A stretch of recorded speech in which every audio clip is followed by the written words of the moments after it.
Then, of course, the next step is to look at what caused these possible kind of imbalances. And then, of course, you look at the training and you go back in the training history. How was the load been? What type of training? And then you need to look at recovery. Not only the typical recovery strategies, but it's kind of like these are humans. Has there been a kind of a breakup with boyfriends or girlfriends? How is the family situation? Is there a financial issue? How is the pressure towards performing? How are you handling that? How do you feel in the team? It's kind of, these are humans with emotions, with challenges, with fights, and some, of course, extreme people sometimes have extreme challenges.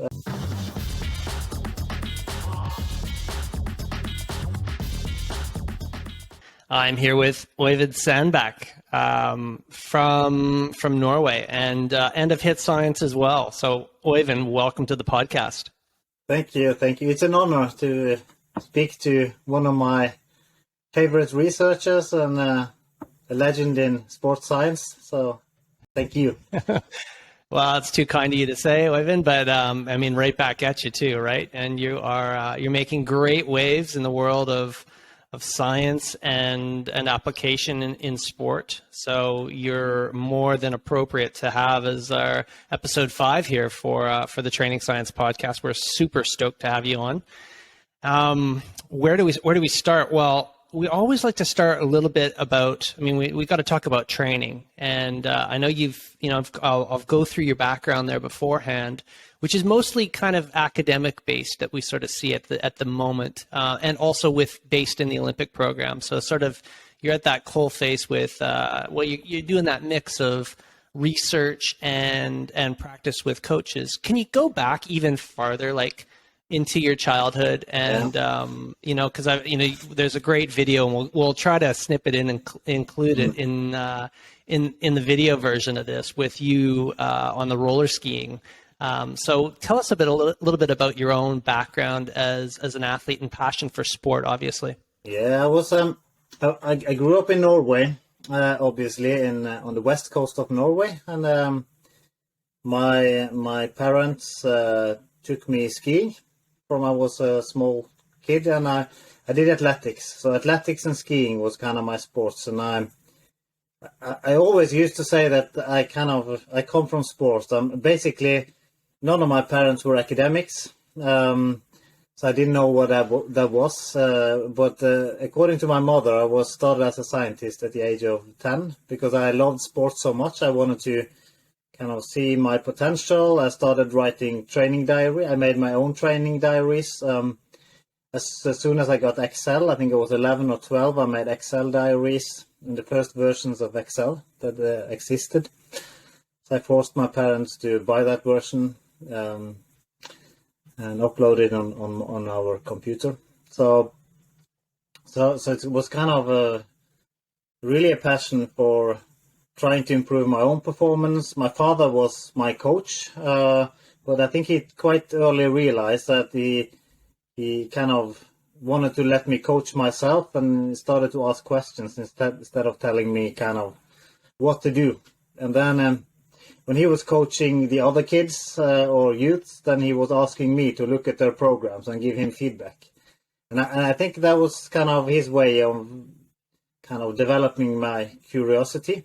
So I was very early kind of allowed to coach other skiers or other runners, and had kind of, my father was my best friend, so we were discussing training, and the other thing was that when we went to competitions, then when it was the competitions for both for kind of seniors and youths, then he was competing himself. He was not on his top level, he was exercising every second day, but then when we drove back and forth to competitions, then we discussed what type of strategies should we have today. It was not so that he was the father who was telling his son what to do, but I was telling him and giving him advices, and he asked me very curiously, what do you think, what should I do? And then I asked him back, what do you think that I should do? And then we kind of shared experiences to the competitions. And then when we had a debrief back when we were driving home, and it was kind of an equal two mates trying to develop each other. I think from the age of 11, 12. And this is kind of, for me, it was so much fun. Both kind of doing the sport, going to these competitions, preparing for them, and then kind of having a mate who was equally interesting as myself. And then I started to send him to coaching courses so he can kind of develop as a coach. Because I wanted the information, I wanted to be coached, and then I could read the literature and we could discuss together. And I think he even brought the tests from the coaching courses home so I can do them myself.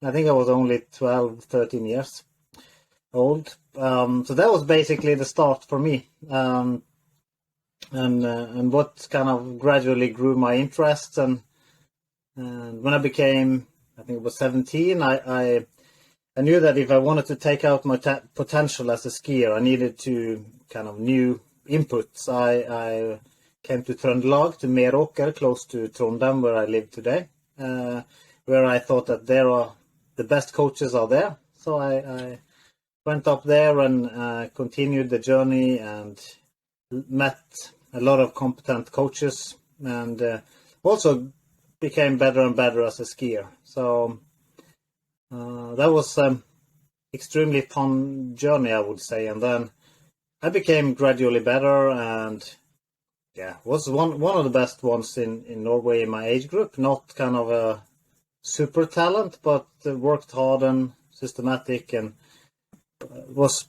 became pretty good, among the second best ones, you can say. So I was gradually allowed to compete in World Cups, at least when they were in Norway a few times, and then we're thrown directly back into the Scandinavian Cup again. So it was kind of fighting behind the best ones, sometimes beating them in training, doing pretty well in Norwegian Cups and stuff like that, and then being thrown with the big vaults in the World Cup a few times, and I was beaten up and thrown back again into the Norwegian circus. So I couldn't really reach the big stage. So that was a bit of a disappointment for me, as for many others. But I tried, I think, until I was 24, 25. And then it was Tor Arne Hetland, who he was world champion, he was Olympic champion, and he was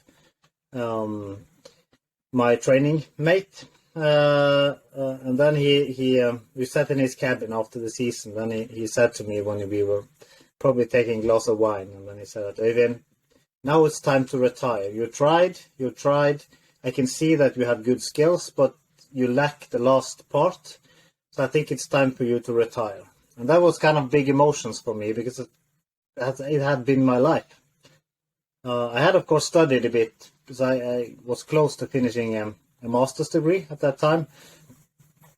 And then I couldn't sleep that night, and I knew he was right. That's why I couldn't sleep, because it's a bit emotional. And then we went up, we ate breakfast, and then he asked me, "Yeah, what do you think?" I said, "Yeah, you're probably right. I think it's enough now." And I said, "That's cool, because I need someone to help me. Can you join the team and as a coach?" So that was my kind of way into helping the national team and being allowed to work with the good guys. At some point, they wanted me to do research on them. So it was the athletes and coaches who was curious, and they wanted me to look into skiing from a scientific point of view, and it kind of things evolved. It was kind of my research was coming from the questions asked by sport, from the curiosity as an athlete, working with coaches and these athletes. So that was my way into science, kind of. And I didn't know what a PhD was at that time. I'd never had the ambitions for it. What a research journal was, an impact factor, I didn't have a clue. I just did what my professors told me to. And for some reason I could handle the research pretty well. So I kind of felt that it was one way to understand sport better. So I love that start. So you started as an athlete. Your dad was your best mate, and he got you to ask lots of questions, which is it's a little bit contagious, right? Like you developed a bit of a habit to ask a lot of questions about it. And I guess just reflecting a little bit further on, you came across obviously a lot of good coaches. And what did you like about those coaches that came into your journey? What were some of the things that maybe you liked, and then maybe you didn't like? What were your favorite coaches, and what were those that maybe not as much? What were just the traits? I think the good coaches, they were it's kind of two things I like with them. They were curious about my view on things, because obviously I had learned quite a lot. So those who didn't really pay attention to my if they didn't read my training diary well when they kind of challenged me, I didn't take them so seriously, because then I felt that it's kind of I know more than you. So I think I was not the easiest one to coach, because I worked quite detailed. Sometimes I focused too much on the detail and forgot the big picture. That's typically as a young you also see that with young students. They are kind of so into some of the details and they miss the big picture. And I think I sometimes was like that myself. But if they didn't pay attention to the details and to the systematic approach I had, then I lost little bit of kind of respect for them. Because when I put so much effort into it, I also wanted coaches who put effort into it and show the interest of what I did. So I think if they looked into the details, they were kind of listening, they saw what I did, and then I was very open to be challenged. Then I was really kind of interested in their view, and I think those who kind of were able to mix kind of to challenge and support. They supported the good things I did. Maybe first supported, so I got kind of secure and got self-confident that what I did was good. And then I opened up kind of to be challenged. So I think that was kind of the good coaches. They really understood what I was doing. They supported all the good stuff that I did and strengthened that so I could be self-confident. And then I was open for being challenged. So then they could start challenging me to take further steps and change things. And also when we changed things, that we did that together. We were a team who kind of changed things, and then we evaluated the effect of it. And it was kind of like working with my dad. I think the coaches who even asked the athletes kind of, how do you think I do as a coach? Do you have feedback for me? That's the good coaches, because it's basically, that's what I used to say when I work with athletes myself. It's kind of, it's a little bit up to you. You can make me a lousy coach, or you can make me the best coach in the world for you. It will probably take you a time, but you need to develop me. I'm not an expert in you. But if you help me, if you give me the information I need, if you give me feedback on how I can be a good coach for you, then I might be pretty good. And I think that's a little bit based on my experience with coaches. Those who come in and tell you how things are without taking their time, it's kind of, normally they miss the target. So. Yeah, that's excellent. It makes me reflect on my mentor in the field, and that was Professor Alan Chin, just at this little small community college. He was a full professor at other universities, but he really just wanted to come in and teach coaching. And I remember just sitting in a class from him, and he said, just very simply, the main thing that you need to do to be a successful coach is to care. And you just described that. You described the coaches that actually care, and they put they pay attention, and they support and they challenge, and those are some key fundamentals that we can all take.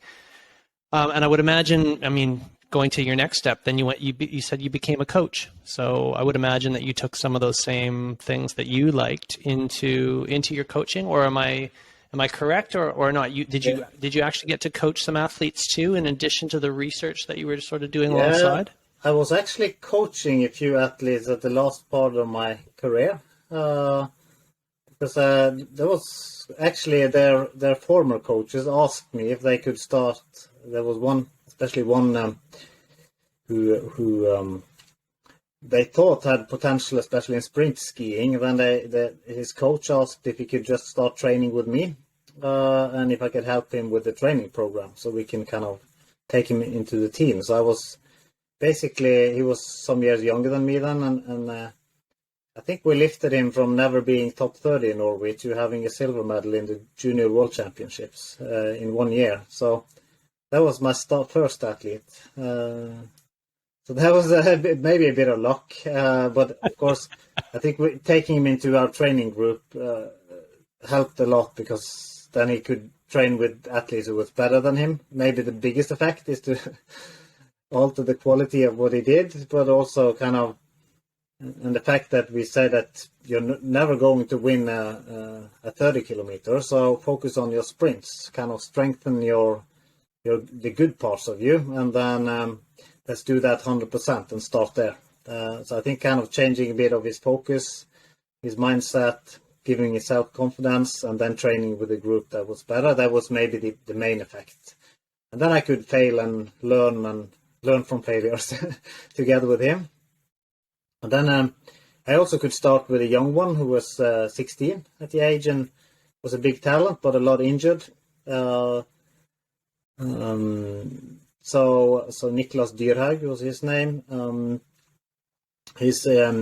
I was coaching him until he reached the World Cup team, and he even won a gold medal in the relay and a bronze medal in the World Championships 15 kilometer classic. So I could follow him the entire way, but that was kind of very interesting with both these guys, because you could see them every day, go out. I was also with Niklas when I quit myself. I was in good shape, so I could follow him on trips and be in the field. We could ski together, and we had daily dialogue.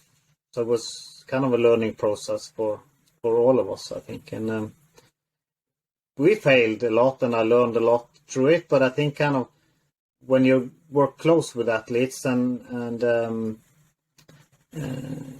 we develop each other, it's kind of, although you do quite a lot of mistakes, you are kind of so close that you also catch a lot of the traps that you might fall into if you have a larger distance to the athletes than I had. So I think there were some success factors also involved in that coaching. But then of course, gradually along this process, Tor Arne Hetland, who was already a world champion, Olympic champion, wanted to work with me, and he had his head coach on the national team, of course, and I was following up on in Trondheim here when they were not on camps. And then I could gradually be with the team as well. So that was kind of going from working with a young talented one, being allowed to also work with those who were already up there. So kind of working with athletes from both sides, those who were at the top and those who were trying to approach the top. That was, for me, an important, I would say, learning experience all the way. And then my wife, she was still competing. She was also a skier, and she was, of course, gone. She's from Switzerland, so she was gone most of the year, traveling around the world on the big stages when I was sitting at home. So I had lots of time to do this.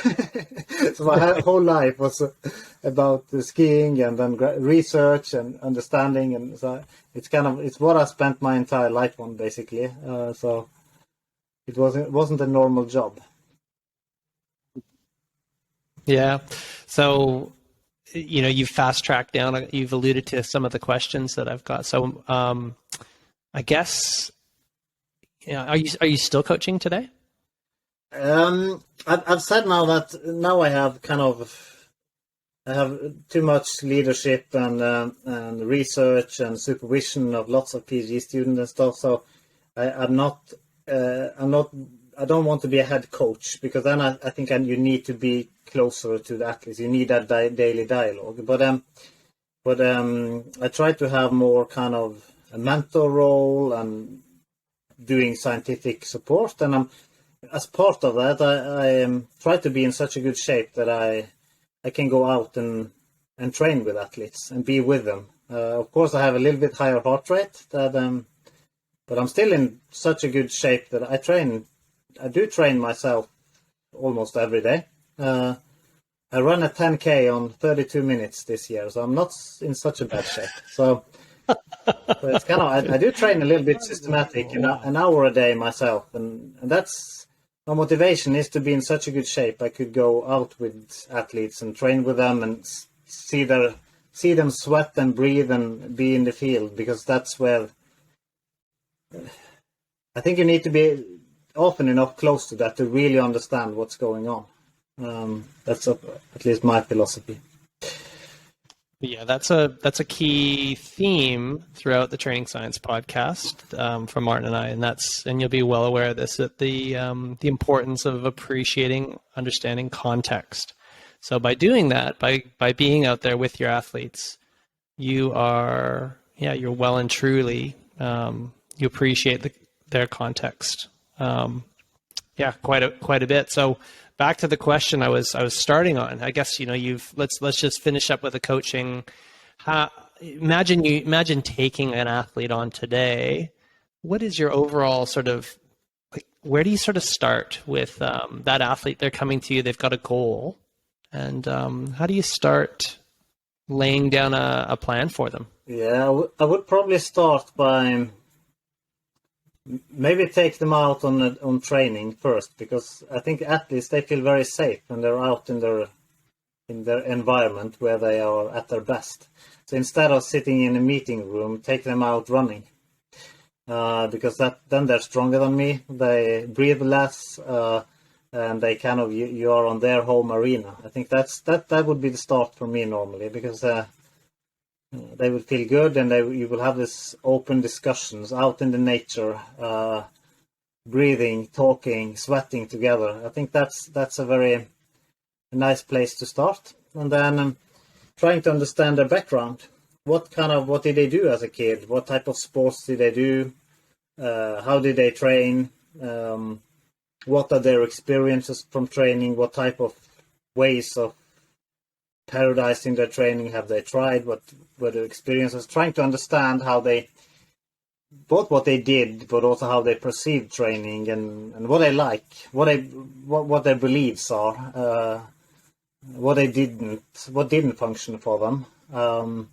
So it's kind of trying to get an understanding of that. And then, of course, I would also ask for their training, look into their training diaries, their test values, and to get insight into kind of where are they. And then sometimes you get athletes who are not so systematic. And then, of course, the first thing I would do is try to make a more systematic approach. I used to say it's like insurance. You don't think your house will burn down, but you still pay insurance, because if it does, then it's nice to have. And it's kind of like that with athletes as well. You need to, I think use a training diary, to have systematic, standardized sessions, to have good testing, to use kind of resting heart rate variability, to do your blood tests now and then, kind of to have this system in order. It's kind of like having the insurance system. When it goes well, it would probably go well anyway. You don't need it, because you have self-confidence, you take the right decisions. But as soon as kind of things starts not going so well, and sometimes it does.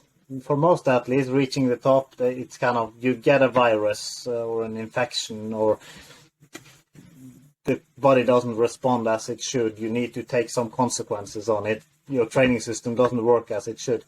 And it's kind of, if you have that system in order, you can take early changes, you can learn along the way, and it's kind of, you create these learning tools that we have together. So I think first learning from the athlete, see what systems they have, what can we bring further, then building up the system, and then starting to see, maybe bring in one or two ideas that I would change, not everything in at the same time, but then so you can gradually change a little bit according to my views of how they can adapt. And that will be different for each athlete, because when you screen them and see that they lack speed, of course you need to develop their speed if they want, because you know what it demands up there to reach the top.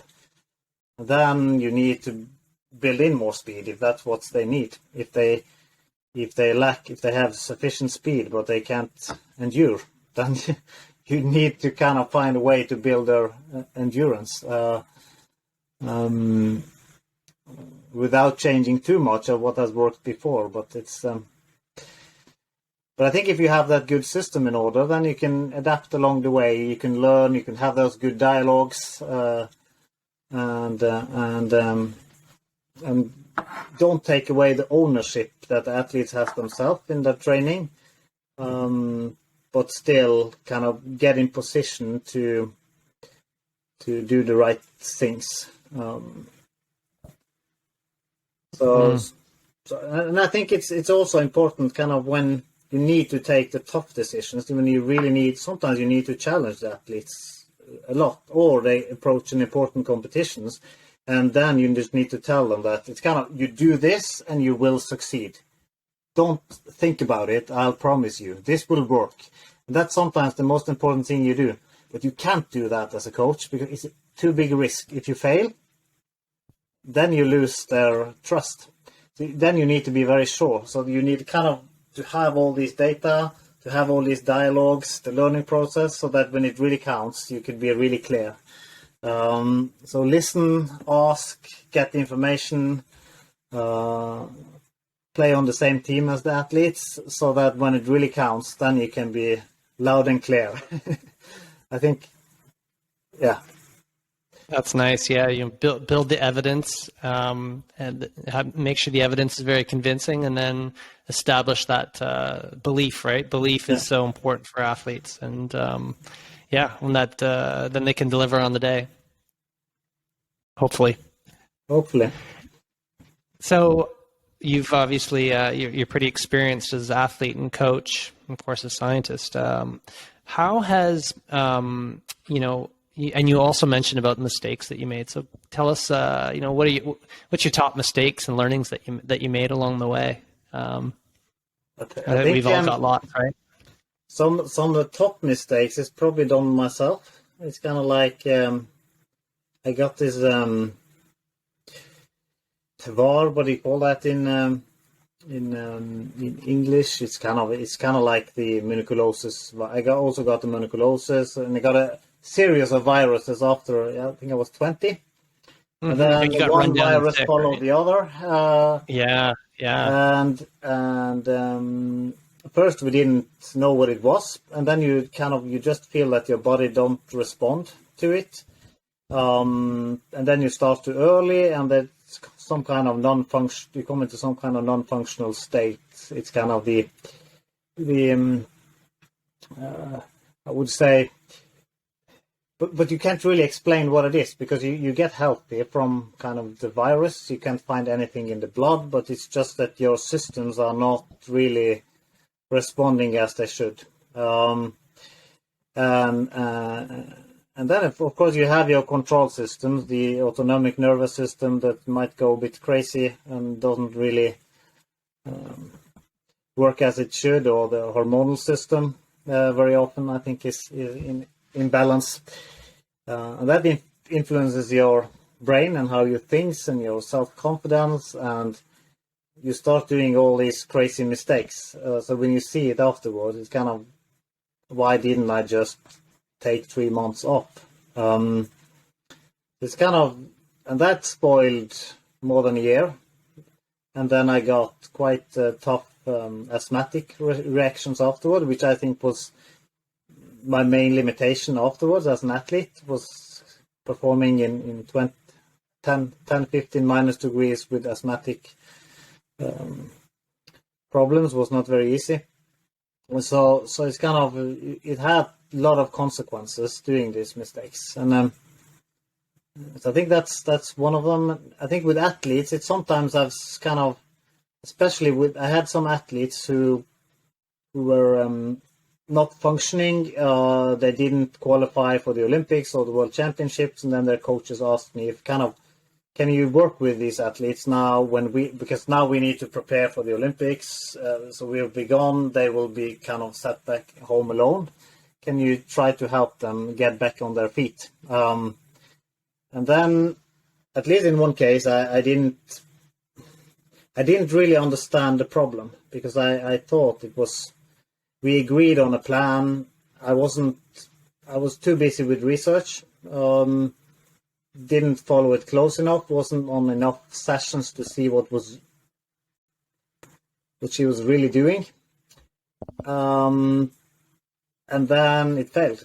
We didn't get anywhere. We didn't get out of it. And it was basically because I didn't have enough information. I didn't really understand the problem. It was probably more hair that coupled to nutritional aspects. So, and when I didn't grasp that, then we failed.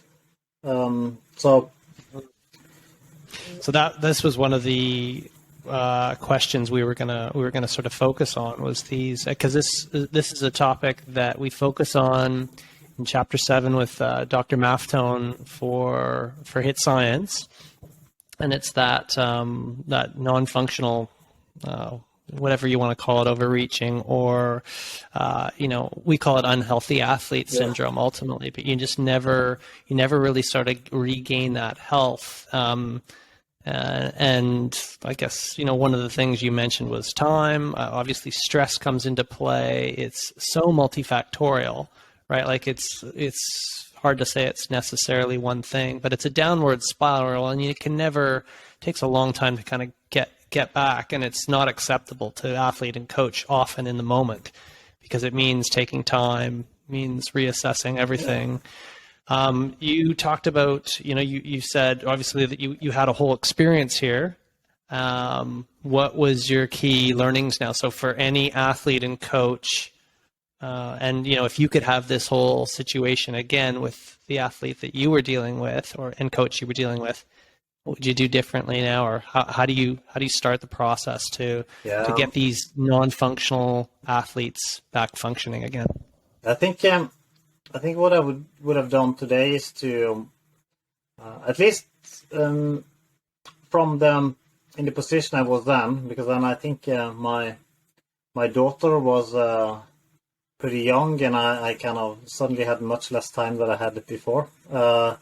It's a new situation, so I didn't have 24, I wasn't available 24/7 anymore. I had a lot of more kind of work to do at the research center.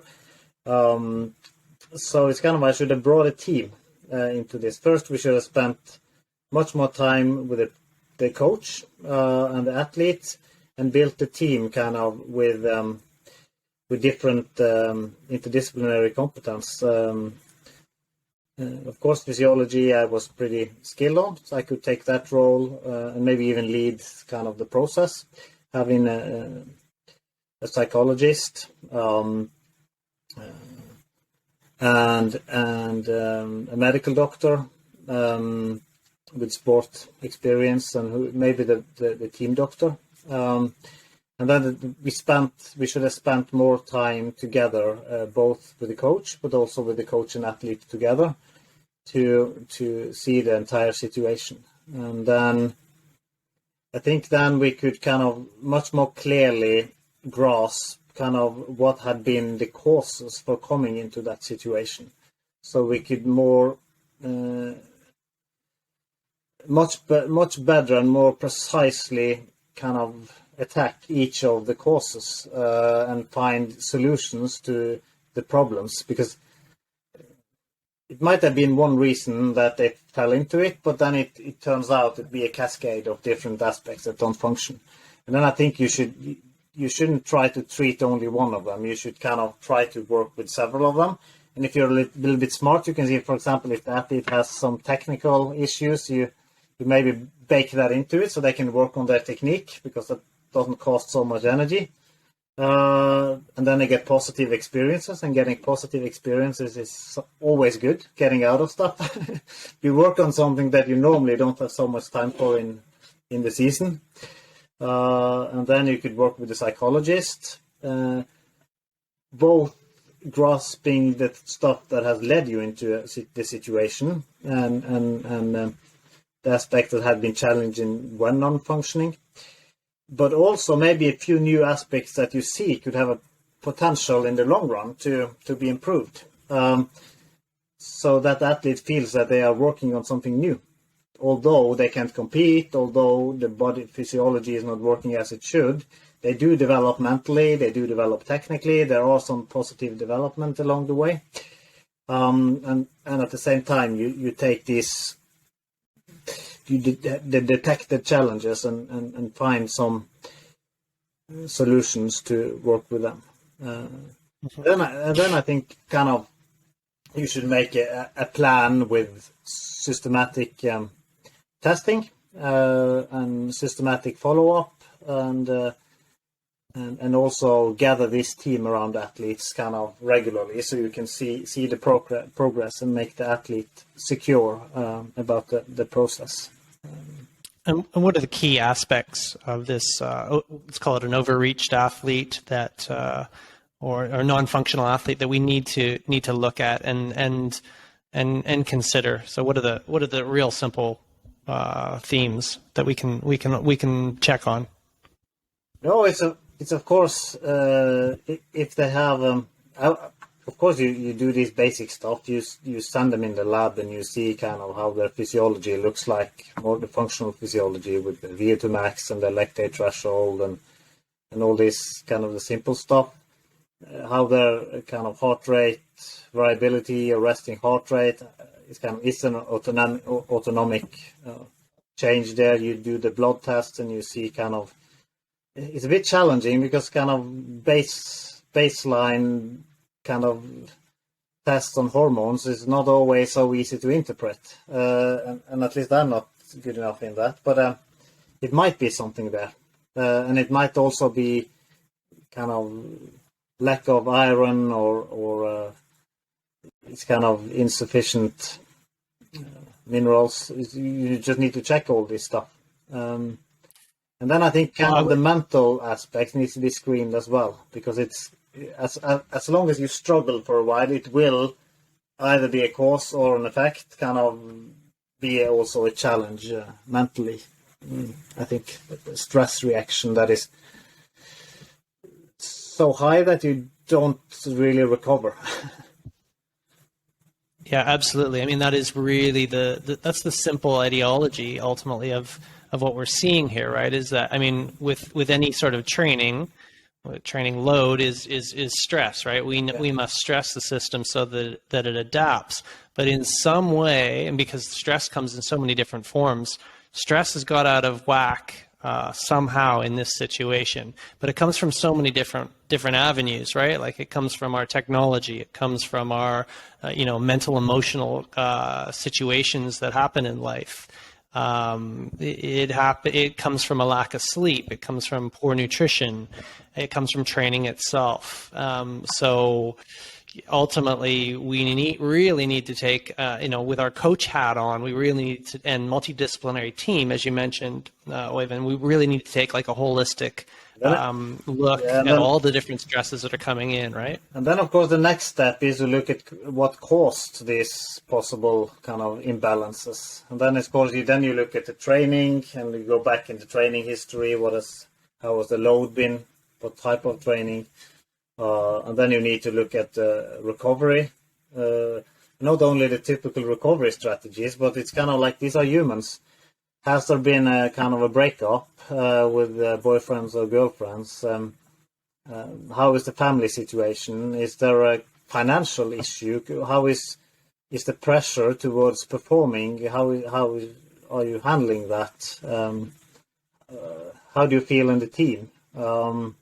It's kind of, these are humans with emotions, with challenges, with fights, with and some, of course, extreme people sometimes have extreme challenges. There might be diagnoses that you don't really think about, or borderline diagnosis that is actually surprising to you when you get into it, that okay, this fantastic athlete has actually other challenges that is has over time taking it to big role in their lives. So I think, and then you have nutrition. How do they eat? How is it something there that have they come into a situation where they are kind of in energy deficit over too long time?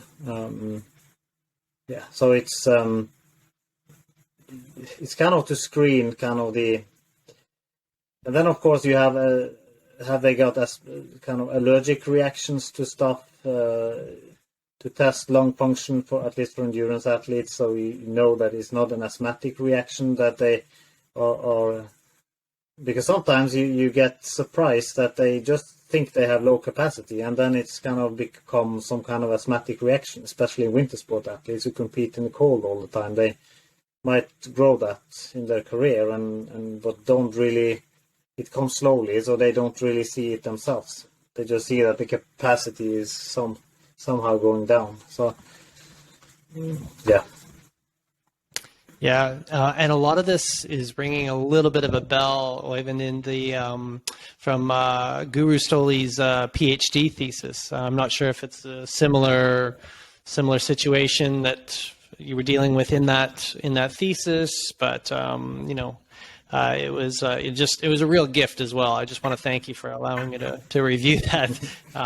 And yeah, but I mean, there was a similar situation in that thesis, right? And we'll link to that in the podcast for those that have interest. World best country skier, right? Yeah, that was a skier. It was actually the most winning Olympic skier in all disciplines. Marit Bjørgen, who she did her case studies on, and Guro was a skier herself. She was, I think she has a third place in the World Cup, and she competed in World Championships and did pretty well. And she's 2 or 3 times world champion in roller skiing. I'm pretty proud of her. I was actually her coach when she was world champion in roller skiing. So. Fantastic. So coach and PhD supervisor. Yeah, but we failed. We've succeeded more with the research, because kind of when I kind of came in as a coach for Guro was when she started to struggle a bit. She did pretty well on roller skis, but on snow she didn't really do as good as she wanted. She has and then in that case we weren't able to kind of get her back on track as good as we wanted. So we I think we failed a little bit together. We didn't save the situation, but we are still good friends. And when she wanted to do a PhD, then she came back and wanted a new cooperation, and at least you didn't reject her. So I think we succeeded there. That's great. Or she succeeded.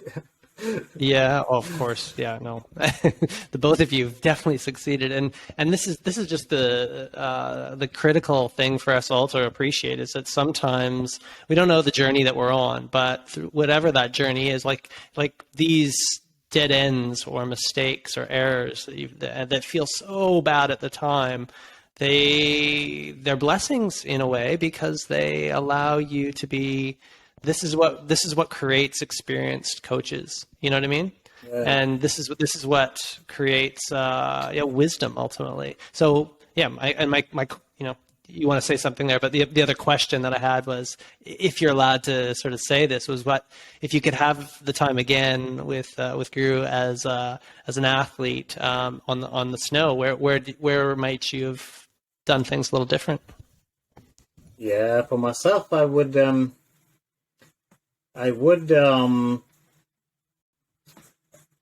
probably First of all, I would when I got kind of sick there, I would have not done the stupid mistakes. But in general, I think I would have made sure to involve my coaches, because along the way there, I kind of too much was my own coach, and that works fine until it doesn't work well. So as soon as I came into critical situations where you needed someone to really help you, to say, okay, stop a minute, is this the right way to go? Then I should have had someone who was close enough, who had really had my system, like I had when I was 18, 19. Then I had someone close to me and had very good development, 20. But then along the way, when I was trying to take the last step up, I was kind of, I thought I knew it myself, and maybe I knew quite a bit, but I didn't have the experience. So it's kind of every failure was a new failure for me. So if I included a coach much closer to me, like I did with my father, I should have gone back to what I did with my father, to have someone as close as that, who could really say kind of stop when it counted, that I really trusted, had the insight. It's like what I said about a good coach. I don't think I wasn't good enough to make my coach the best coach in the world. And I think if I done that, I would probably not do some of these mistakes. Then, of course, training-wise, there are a few things I see that my upper body, for example, I had very strong legs. And I could run well, and but my upper body was not strong enough. So I should kind of earlier have started to build more upper body capacity. I see that was my limitation, and also my technique when that failed in the last 100 meters of a sprint, for example. I was kind of trunk and upper body was not strong enough. So and then when I got tired in the legs, then I fell a bit together instead of keeping it up to the finish line. So it's a few of these things, working with technique and physique of the upper body, that I should have done. And that's, of course, why I've done a lot about that in my research later. That's exactly what I was going to say. And I mean, with your research in that area, you've made it so clear that the importance of the upper body and the double pull strength and whatnot. So and prior to that, I don't think it was maybe as widely understood how critical that is, especially for hill climbing and whatnot in cross country skiing. Is that correct? Yeah. It's a little bit cool when you look back at your career and you see the failure you made, you see the things you should have done better, and it's a lot of those things that you gradually build knowledge on in your research career afterwards. And for me, it's kind of, I'm not driven by number of publications or impact factors or professional titles. It's kind of I'll probably die in 40, 50, hopefully in 40, 50 years, and nobody will remember me anyway. But it's kind of, I do this because I love sport and because it's my tool to understand sports and maybe do a little bit contribution that means a little bit for someone. It's kind of, so it's kind of, of course it means a little bit for me. That's why I'm driven, but also to see that I can help other athletes and coaches to master their technique better, to do better training, and that's why this dialogue is so important for me. So I could work a bit on both ends. Well, that's pretty refreshing, coming from the new editor-in-chief of the International Journal of Sport Physiology and Performance. You don't really care about impact factors. You care about athletes and coaches. So, and having an impact there. It's pretty cool. I think kind of the way you think about this is important, because for me it was, I remember when I got my first review on a paper, then I think it got rejected. I think we sent it to Medicine, Science and Sports and Exercise, and it got rejected. And then I just asked my Professor Holmberg, who was one of my supervisors, and I said to him that, what journal do we send to now? yeah, let's try. I think we'll go for European Journal of Applied Physiology now. I think that might suit better there. And I said, okay, that's fine. So I'll fix the guidelines. I'll revise the paper and we'll submit tomorrow. He said, okay. Yeah, I might have to read through the new version. So in 2 days, he said, okay. Then we submitted it in 2 days, and it was a great learning experience. I was so happy for the review. Somebody kind of paid attention to my research. They rejected it, but it was a lot of good and critical comments. And because for me, it was kind of, I didn't come from an academic world where rejection was something stupid. It's kind of, I didn't have any expectations from my parents or family, or it's kind of, it was a way to learn. It was the way to get further understanding of something I loved. And I felt that's kind of the experts, they put so much time and effort into helping me understand this better. And I think that has helped me a lot along the way, because it's kind of, it's not kind of this one extra paper and you get angry because it gets rejected. It's kind of, it's a way of systematically understand the real world, basically. That's what research is to me. I like that. It's almost like you're counseling me right now, Øyvind, from maybe a year ago when you rejected me from a paper that I submitted. You were the editor. So yeah.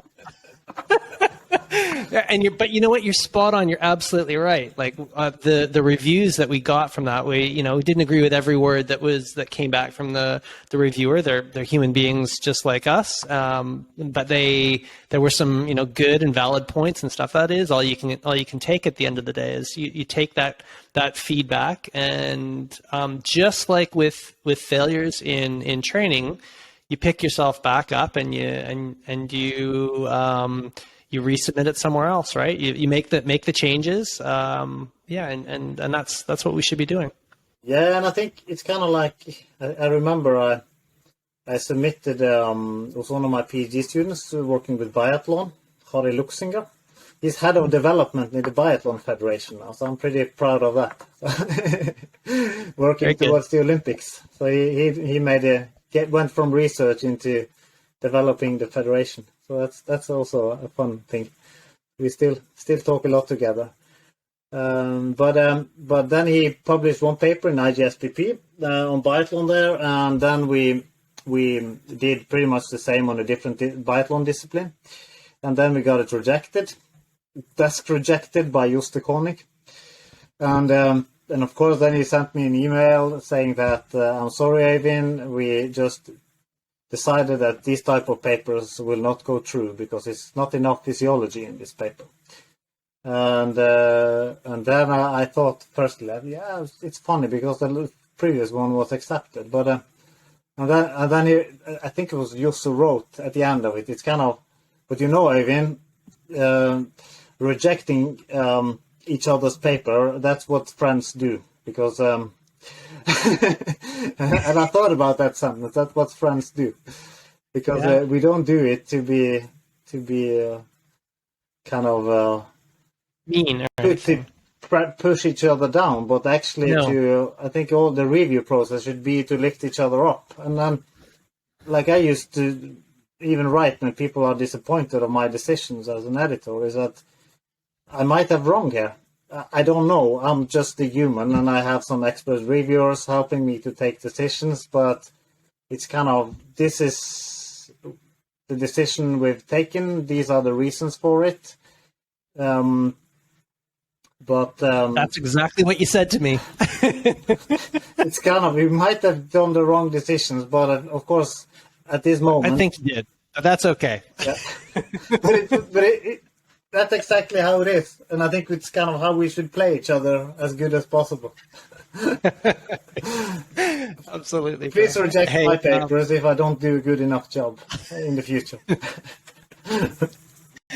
Too funny. Hey, let's shift gears now and talk about another topic that we share a good interest in, and that's technology. And what are you using, I guess, currently with your cross-country skiers? What are the future possibilities that you're sort of seeing on the landscape? And then what are the pitfalls? Yeah, I think I'm not kind of people now think I'm an expert in technology, and I'm not at all. I just work with good people. Try to put together teams, kind of, because I think the cool thing with technology is that if you have a good question you want answered, then of course you need the possibility to measure it. You need to interpret the data, and then you need a kind of pedagogic competence in order to get the information over to the athletes and coaches. So I think it's a perfect way to work interdisciplinary. And my role in this has been all the time to kind of think about what type of information do we need, and how can that make athletes and coaches train with higher quality, perform better, or recover better. Or maybe the information is basically for having a better coach-athlete kind of dialogue. So the coach can actually, it doesn't directly help the athlete there, but it helps the coach to grasp what the athlete is actually doing. So to give the coach a little bit more insight. So it's these type of things. And then, for example, in skiing, it's we have based all our training on heart rate, basically, because that's what you can measure. That's also a type of technology that has been very good, of course, for sports, where one day it's kind of new fallen snow when you use 20% longer time on the same lap as you did the day before when it was hard packed snow. So it's what is the load? You can't really measure speed. So far we haven't been able to measure the power. You could do a little bit in the lab. So I thought that's we need information. It's okay to send athletes to the lab, but I want the same information out in the field. I want to know what load they have in their trainings. And then they change between all these sub techniques. So I want to know what sub techniques they're using, what cycle rate, stride length they're using, how they balance when they ski. Maybe we could put pressure soles in their shoes to see how they perform their push-offs. Force strain gauges in their poles, so we can know the pole forces, how much is produced by the upper body, how much is produced by the legs from the total power. And then we just started there, and then working, you need to start with speed. Where do you win time? Where do you gain time? Why do you win time? Why do you gain time? Okay, let's see what type of sub techniques they use. Let's see their speed is again the cycle rate and length. That's basically speed, the product of that. So let's start there. And then we just started to dig a bit deeper into it. And that was not so easy, because you can't put them on you can't video film them throughout the entire training course of 3 hours. So you need to have we have these IMUs that we wanted to give them one IMU. And the idea was, if you can have it in the watch, or you can have it in the heart rate belt, and then the cycle.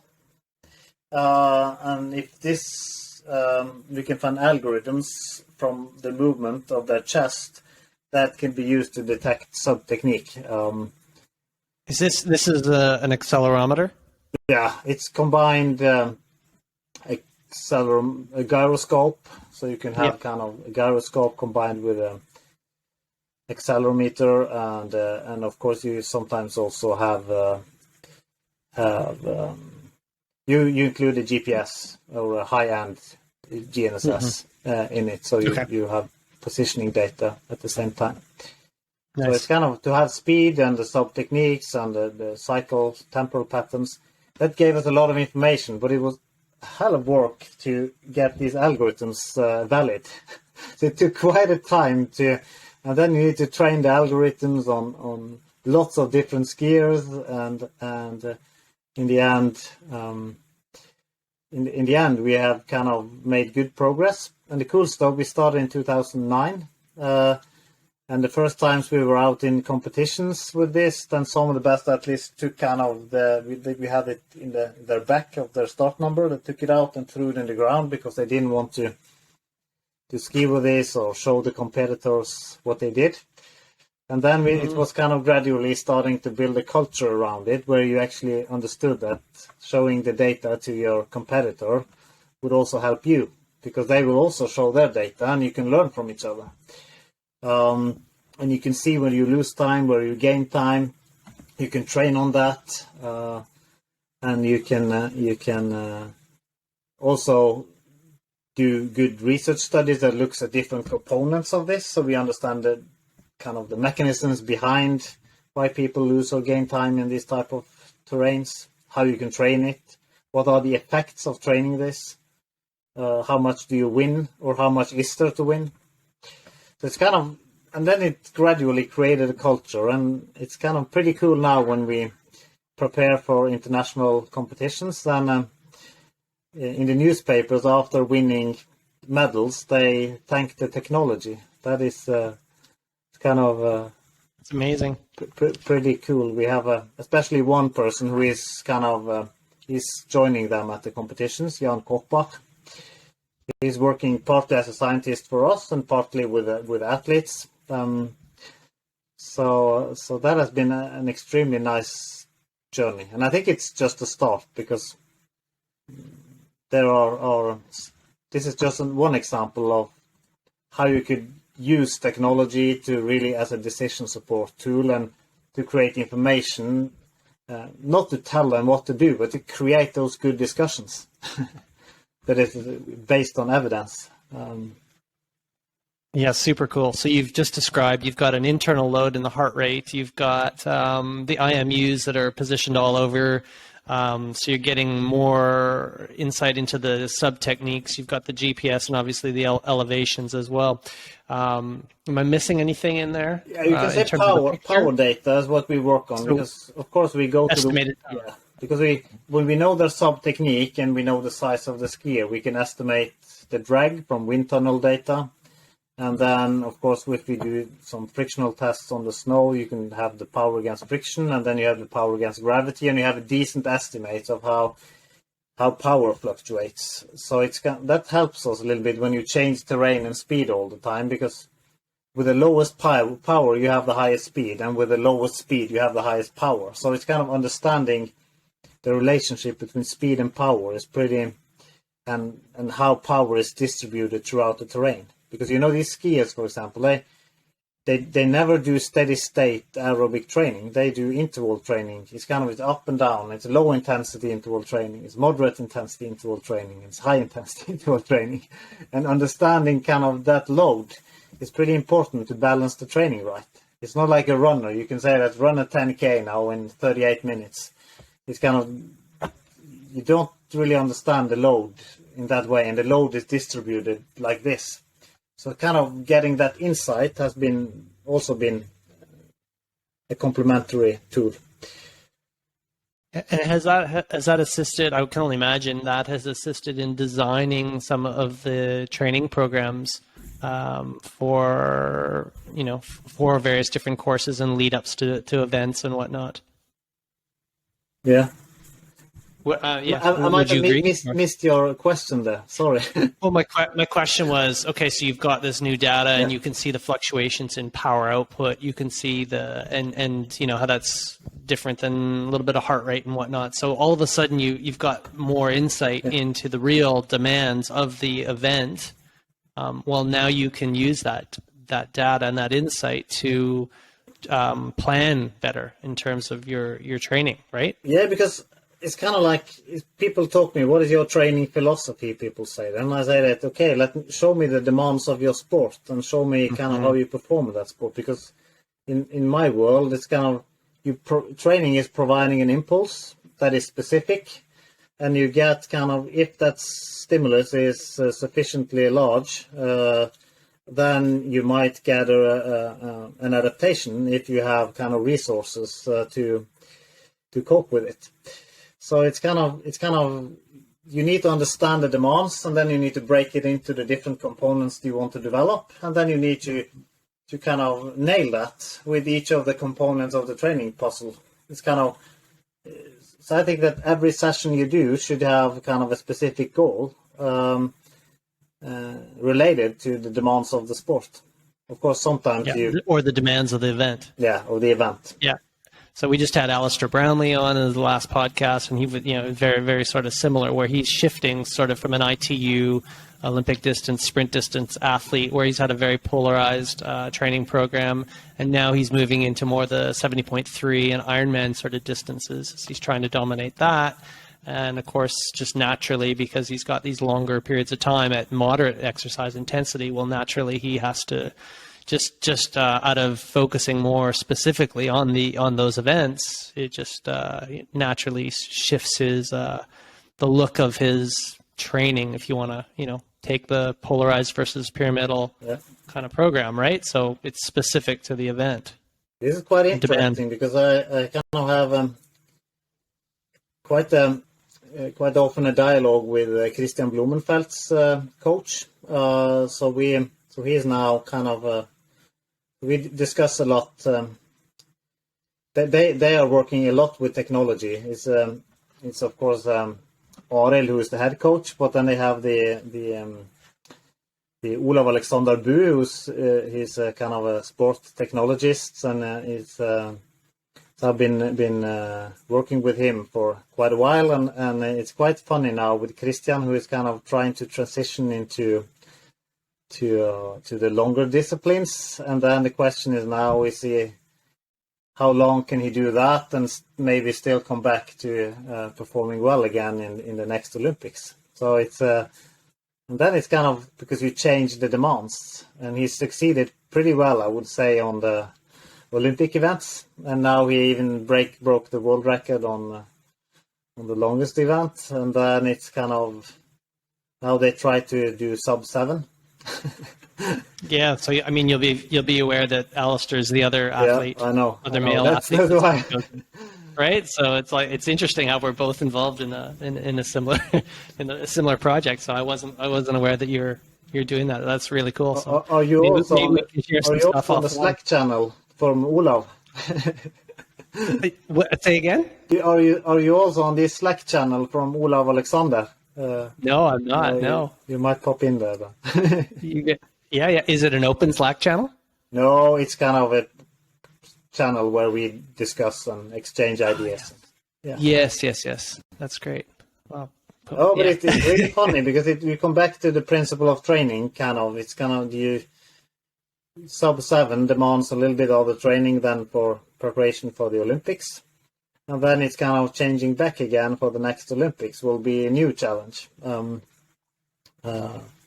Where you change the demands of the event, and then you need to also take that into account with the training. But maybe after having focused on the longer events for a while, you need to train a bit differently if you go back to the Olympic disciplines, because then you have maybe you lost a little bit due to the other types of training in the longer events. So you need to overcompensate a bit other capacities when you go back again. So it's not just going back to your previous success formula. You might have to have a different approach when you have a different training history. And I think that's kind of we actually don't know, we right? Don't know. But nobody have done it before. I think nobody has actually succeeded to do that. Did Gomez do it? I think Javier might have tried to. I think he was 10th in Tokyo, but I might be wrong on that. But I think yes. Anyways, there is something about the age of the athlete that seems to matter for those. Yeah. Something seems to be happening to maybe delivery, cardiac output. Maybe there's some recruitment limits as well. Although you're for an old man, you're still doing 32 minutes for 10K. That's not bad, man. Well, it's I had a Corona. That was my Corona project, I used to say, because I was starting to get in a little bit better shape, worse shape, and then I installed a treadmill in my home office during Corona, and I said, okay, give me 1 year, and I'll see how much I can improve. So during lunchtime, I had 45 minutes of running every day, a little bit longer lunch than normal and run 45 minutes a day on the treadmill, and then skiing a bit in the mountains in the weekends with the family. So, but I don't think I can become much better than that so then I need to train a lot, and I'm not motivated for that, but it was a cool project. It's a really great project with an incredible outcome. I'll just add too. So, hey, let's transition back to the winter season, and we're approaching the Winter Olympics in Beijing, which is uniquely at 1,750 meters of elevation, and we haven't really seen a games like this, I don't think, since Mexico, which is interesting. A lot of issues in this games. I'll let you maybe put some of the problems out there for us and with this games, and then some of the solutions. This is interesting because in Norway we don't have any high mountains. We have snow, but we are far north, so we have snow without having a high altitude. So for us, it's kind of competing in altitude needs preparations, and we need to be aware of that. And we know that in such high altitudes, those who really succeeded in championships before, they were well prepared. And then it was not even that high as it is now. So, and of course the COVID situation has challenged us a bit because travel restriction has been tough, and then it has not been permitted to use kind of hypoxic chambers, and I don't know how much effect that would give either.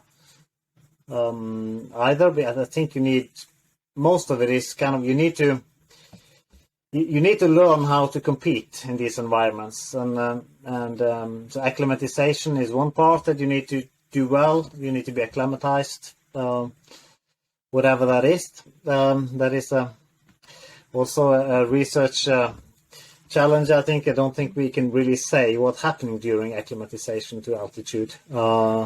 It's so interesting. Like just anecdotally or hypothetically, like I've got my Revelstoke Mountain Resort really close, and I take the gondola up, and I do some backcountry up there, some boot packing and whatnot, and I really start breathing heavy at about that elevation, and it just feels like I wouldn't want to if I actually had to perform at that race to the top or whatever. I wouldn't want to train anywhere else but right up there. There's something about there's this cold air.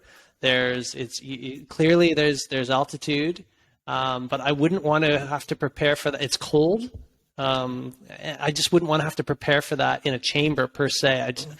I could be wrong, but I don't think I'd get the same adaptation and do as well as if I actually trained in something that was similar to that. That's my gut. Yeah, it's my view as well, and I think it's kind of like you have some special athletes who can live in these chambers for many hours a day, but I think most people, they love being outside in a natural environment. It's kind of, I think the psychological and maybe also hormonal effects of being out in the nature, I think that's that should be studied, because I'm pretty sure that has a positive effect on humans, most humans at least. And then I think also training and competing in kind of in those altitude environments, especially in skiing, that I said it goes up and down, and you need to kind of handle how tired can I be on the hilltops and still recover in the downhills, and learn these pacing strategies. It's not like in running that you can estimate that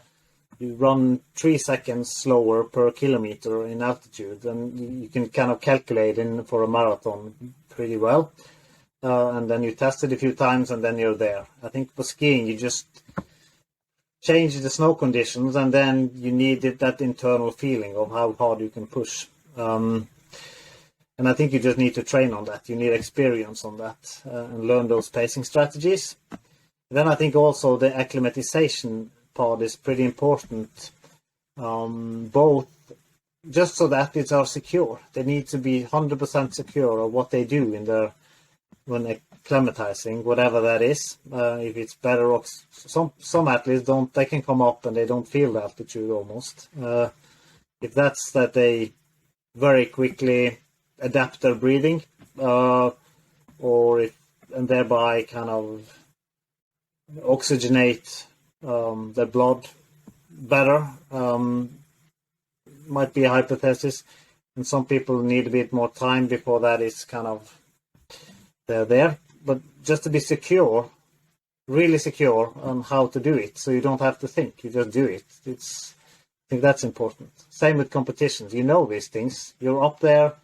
You know how to compete. You know your pacing strategies. You know how hard you can push, and that security, I think, has required lots of preparation. And then, of course, it's cold conditions as well, and you need to kind of good strategies to know how because if you breathe, if you want to kind of heat 200 liters of air from minus 15 or minus 20 to 35 degrees every minute for an hour, then it's kind of, especially you need to know your warm-up strategies, kind of how do you acclimatize your airways into handling this, and then without kind of letting the muscles cool down too much. It's kind of finding the right procedures on how to warm up, how to kind of start the competition so you kind of you can handle it well.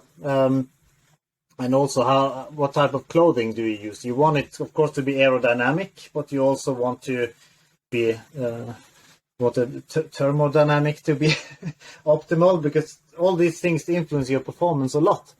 And how to develop suits that are aerodynamic but still adapted to the temperatures you compete in. And you won't know you won't know the exact weather that you're going to get on the day too, right? And so you've got to be 3-4 different suits. And what do you have below your suits? This might also be important. You can't, because that changes the surface. So it's kind of all these things that you need to prepare for. And then of course, it's they compete in Europe, most of them, before, and then you have an 8-hour kind of time acclimatization, and then you should not do as some of the Swedes did before Nagano Olympics, that they started before to change the time, and then they did it the wrong way. Oh dear. But travel east is not the worst thing, and you need just to prepare the flights and have routines when you are there, when you're napping, how you gradually adapt to them.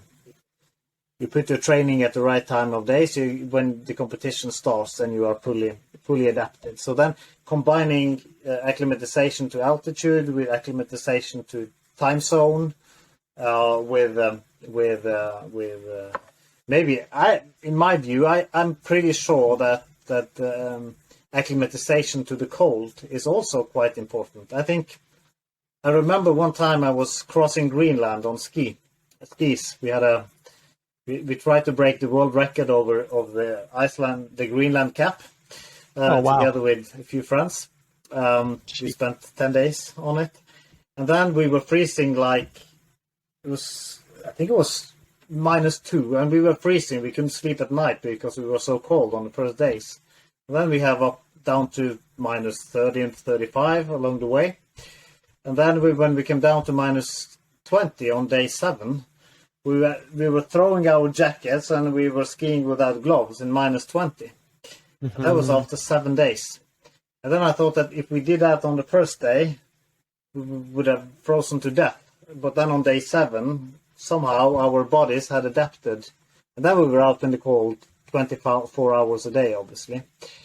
So this is a fantastic research question, I think, for any young scholar that's out there and looking for a good project. I don't really, any of the textbooks that I've looked on thermoreg, I really have not come across too much data or knowledge in this whole area, but anecdotally, and again, we've had a very cold winter here in Revelstoke, I feel the exact same thing. It's that you're better. There seems to be some adaptations that are going on, at least in terms of your perception of cold and pain in the area. It definitely, in my view, it gets better, just like you mentioned. What's going on? Like, why is it going? Is there, is it metabolic? I guess it's metabolic, and somehow there's. yeah, must be some energy that's being produced locally at these areas that are getting cold. I can only imagine. But what are the signals that are potentially causing that? And I mean, could do some animal studies here. There's a couple theses probably. Eh? Sorry, we're geeking out, coaches. Hang in there. No, but I think this is the way I think it's cool to develop research questions, because then I have some own experiences by crossing Greenland, and then when I see athletes prepare for the cold, I see some funny stuff, because they kind of try to stay in the warm as long as possible and spend as little time out there in the cold as possible. And then you sometimes see, when it's very cold conditions, the skiers who come from places where it is very cold. For example, the Russians come from Siberia. They are always good in cold weather. It's not only because they have good skis in cold, I think, but it's something there. And I haven't kind of. We can generate the hypothesis, but nobody had really tested them, I think. And I think it's really interesting. How does the human body adapt to this? And especially if you're going to work on high work intensities. Yeah, so scholars that are out there, and you're looking for a place where you might get some luck with accepting your paper, better send it to International Journal of Sport Physiology and Performance. if the quality's good. If the quality is good.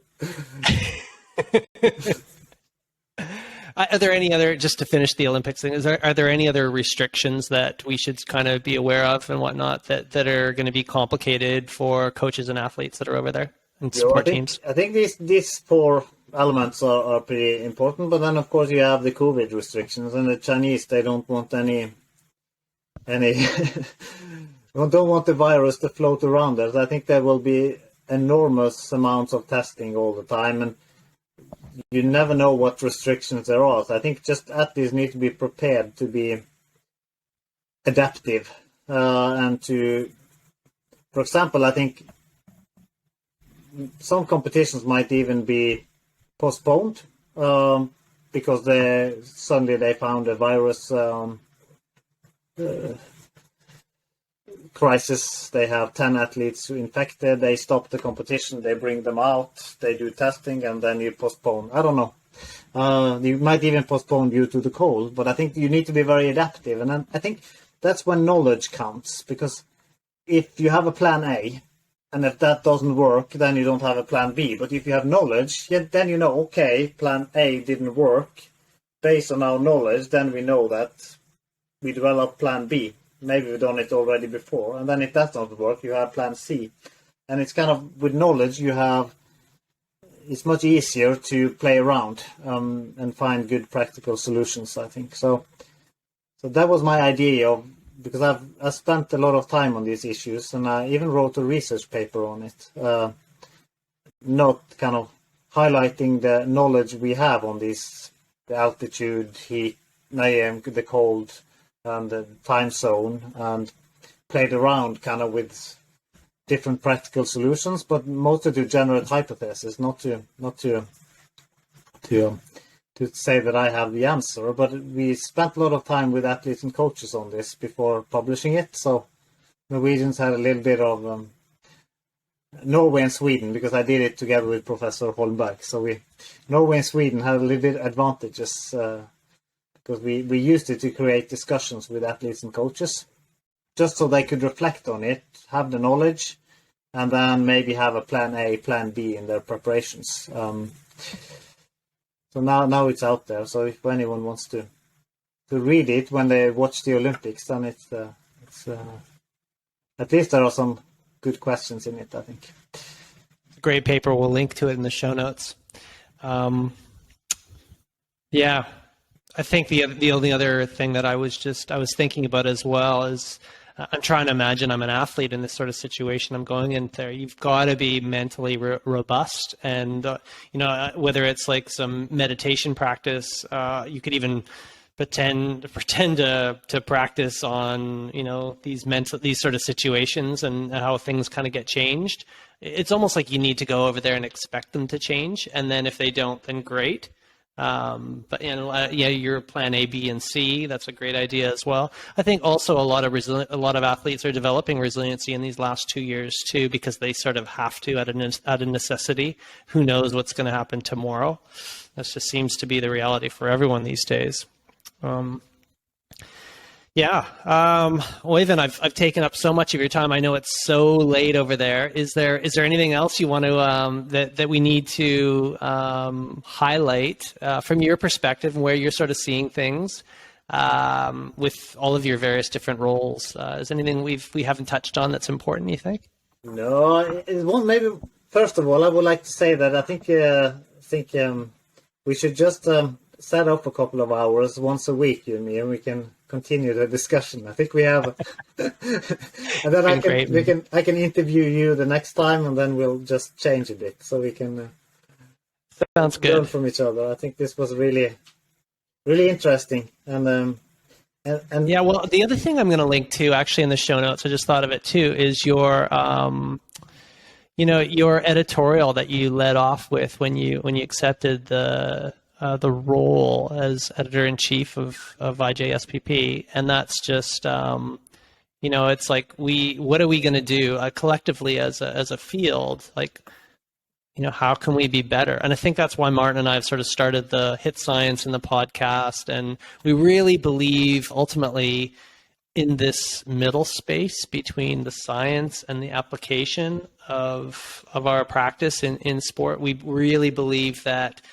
We're not the first to say it, but there's sometimes there's two worlds. Remember, we actually met. The very first time that we met was when Stephen Seiler invited us to European College Sports Science Conference in Malmo, I believe it was, and we were in the same session, and we were both talking about the same sort of thing, where we had to kind of bring sort of this middle space between science and application, and that's what I spoke about, these two worlds, and there's the world of academia, and they believe that they've got all the answers, and then there's the world of coaches, and they believe they've got all the answers, and the academics don't know anything, and we got to kind of find this middle space ultimately, and I think that's one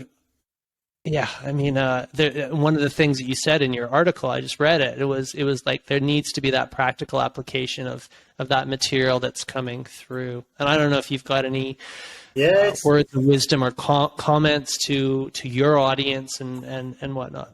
I think it's kind of, I get the feeling that some people, they try to kind of create an artificial distance between kind of the practical world and the scientific world. I think it's what we do in science is kind of understanding the real world, basically, isn't it? It's kind of, that's what we do. We don't want to understand. We just use some kind of systematic approach. And sometimes we just describe it and we generate some hypotheses. Other times we dig into explaining mechanisms underlying it.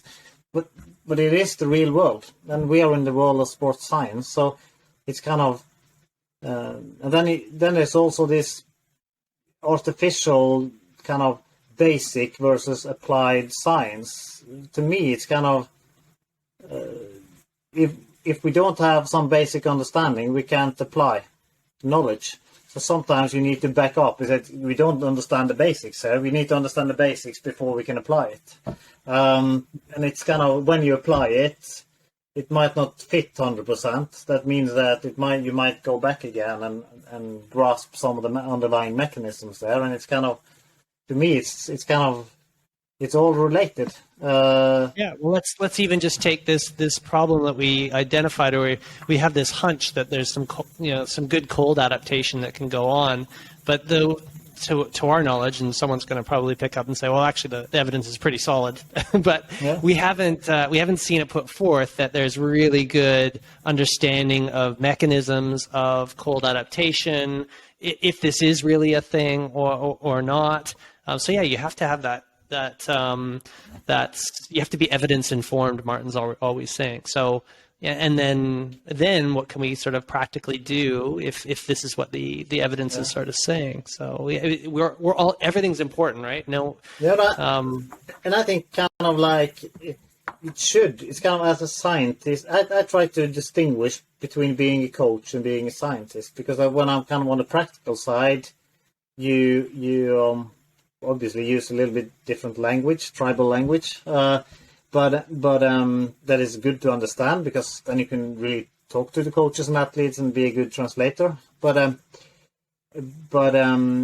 it's kind of, you have a more holistic point of view. You deal with everything at the same. You jungle around with all the components at the same time, and you as a scientist, you might take one or two of these components out and you manipulate them and you see how things work. And it's kind of, but it's the same world that you study.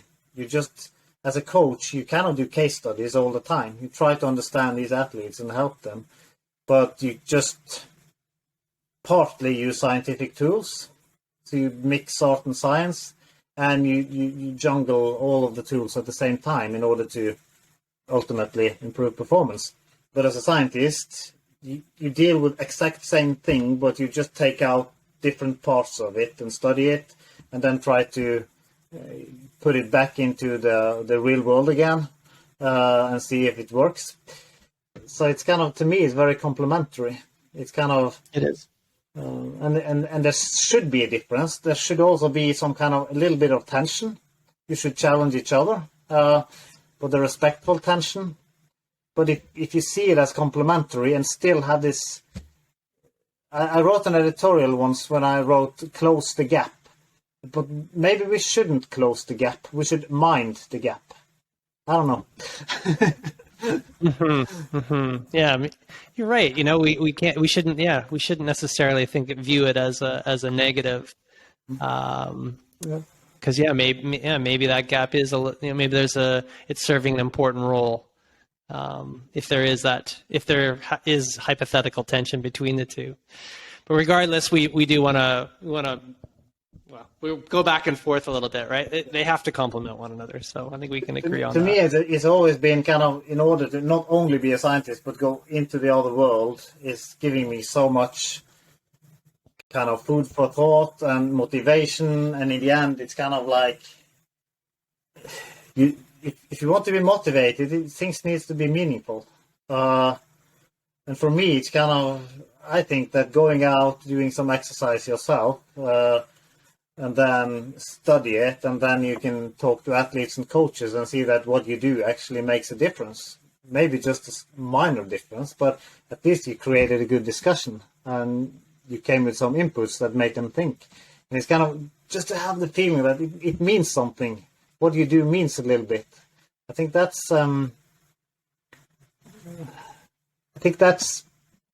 gets problematic for many who just sit in their corner and do their PhD kind of, and are not really exposed to the real world that they do research on. Yep, and that's a perfect place to end it, because we've come back to the context and the important for all of us to do our best to try to appreciate that, and you appreciate that by doing it. Do something. Don't just sit in the corner like you mentioned. You got to get out amongst it, right? Get your hands dirty, Yeah. So, anyways, Øyvind, it's just been an absolute pleasure. I've just loved the conversation. So, mate, thank you so much. And also from both Martin and I, thank you so much for your contribution as the lecturer and I guess cross country ski author for HIIT Science. And I wish you all the best with your new role as editor-in-chief in IJSPP. I'm sure that'll be a big admin task. I wish you and your team great success in with the Olympics and the athletes that you're working with there, and also with the Sub-7 project too that you're working on there too with Blumenfeld. That's great, and maybe we'll be coming together again and have you on again either pre or post that event. It will be. Thank you so much, and now it's time here in Norway to get some sleep. I just had a PhD student that was examined by our common friend Shona Holson on sleep, and so I learned by my PhD student that I should soon go to bed now. Yeah, absolutely. I think it's very late there. So thanks so much for staying up late and talking with us all, Øyvind. And get some sleep and yeah, thanks again so much, mate. Thank you, Paul. Enjoy the winter. See you soon. Bye. See you, mate. Cheers.